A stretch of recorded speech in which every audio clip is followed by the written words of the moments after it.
নমস্কার বন্ধুরা, আমার এই ছোট্ট ব্লগে আপনাদের স্বাগত। সাউথ ইন্ডিয়ান ফুড কলকাতার অনেকেই খেতে খুব ভালোবাসে, কারণ এতে একেবারেই তেল মশলা থাকে না বললেই চলে। আর কি জানেন, আমাদের এই ঝাল তেল মশলা খেতে খেতে তার মধ্যে একদিন অন্যরকম একটু হলে মন্দ হয় না বলুন। তার জন্যে আমি এক বাটি সুজি নিয়ে নিয়েছি দেখুন, আর এই বাটিতে আমি ঢেলে নিচ্ছি। তবে এটা সুজি ছাড়া চালের গুঁড়ো দিয়েও হয়, তবে আমি আজকে সুজি দিয়েই করে নেব। খুব নরম, একদম স্পঞ্জি একটা তুলতুলে নরম জিনিস তৈরি হবে।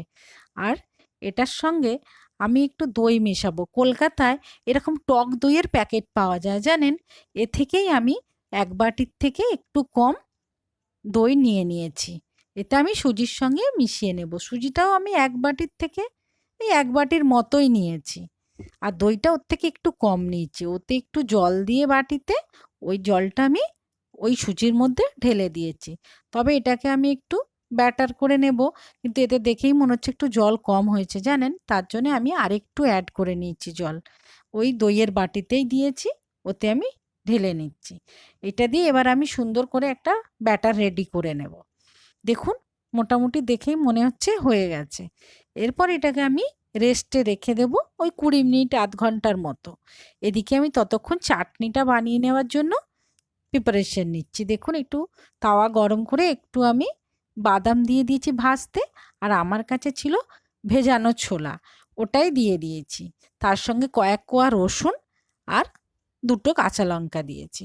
তবে এতে ভাজা ছোলাও দেয়া যায়, আর একটা নারকেলও দেয়া যায়। যেহেতু আমার কাছে নারকেল ছিল না, আমি তাই একটু টমেটো ছিল, একটু টক টক করে নেব, কারণ আমি ২টো চাটনি তো বানাচ্ছি না তাই।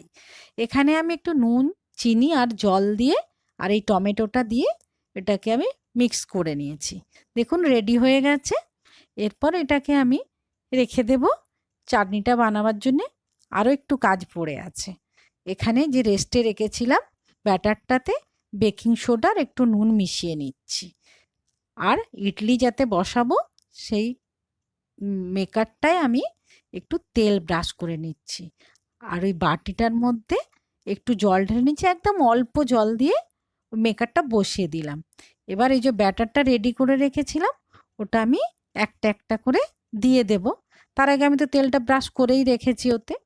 দেখুন এইভাবে আমি ৪টেতেই দিয়ে দেব। একবারে আমার ৪টে হবে, খুব কম হবে কিন্তু হবে। এই দেখুন আমি মাইক্রো ওভেনে এটা দিয়ে দিচ্ছি। এটা একটু সাবধানে দেব, আবার এতে একটা ঢাকাও দিয়ে দেব। দিলে খুব তাড়াতাড়ি হয়ে যাবে, একদম ২ মিনিটে হয়ে যাবে।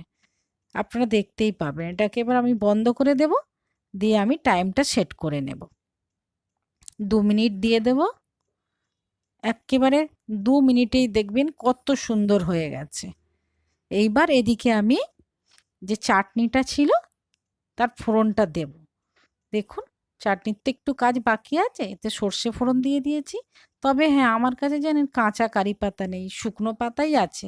এই দিয়েই আমি আজকে কাজ চালিয়ে নেব। কাঁচা দিলে একটু বেশি সুগন্ধ হয়, অতটা না হলেও কাজ চলে যাচ্ছে।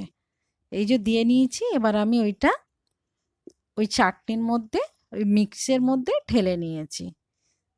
দেখুন এবার একটু নাড়াচাড়া করে নিতে হবে। মোটামুটি রেডি হয়ে গেছে চাটনি, আর এদিকে ইডলিটাও রেডি হয়ে গেছে। দেখুন কত সুন্দর ফুলে উঠেছে। এরপর এটাকে আমি বাইরে নিয়ে দেখাবো আপনাদের কিভাবে নামাতে হবে। একটু ধারগুলো চাকু বা ছুরি দিয়ে একটু ধারগুলো কেটে নিলেই আপনি অনায়াসে তুলে নিতে পারবেন। দেখুন একেবারে গোটা তুলতুলে নরম ইডলি হয়ে গেছে। ২ মিনিটেই রেডি ইডলি। দেখুন কীরকম হয়েছে, আপনারাও চাইলে করতে পারেন। একদম স্পঞ্জি তুলতুলে নরম হয়েছে। ভালো থাকবেন, আবার দেখা হবে।